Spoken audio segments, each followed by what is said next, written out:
বন্দে মাতরম সুজলাং সুফলাং মলয়জি শীতলাং শস্য শ্যামলাং মাতরম। মহেন্দ্র গীত শুনিয়া কিছু বিস্মিত হইল, কিছু বুঝিতে পারিল না। সুজলা সুফলা মলয়জি শীতলা শস্য শ্যামলা মাতাকে জিজ্ঞেস করিল, মাতাকে?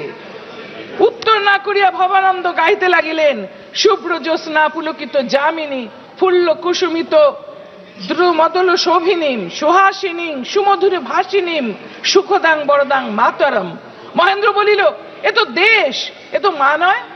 ভবানন্দ বলিলেন, আমরা অন্য মা মানি না। জননী জন্মভূমিশ্চ স্বর্গাদপি গরীয়সী। আমরা বলি জন্মভূমি জননী। আমাদের মা নাই, বাপ নাই, ভাই নাই, বন্ধু নাই, স্ত্রী নাই, পুত্র নাই, ঘর নাই, বাড়ি নাই। আমাদের কাছে কেবল সেই সুজলা সুফলা মলয়জ সমীর শীতলা শস্য শ্যামলা মা দেশ।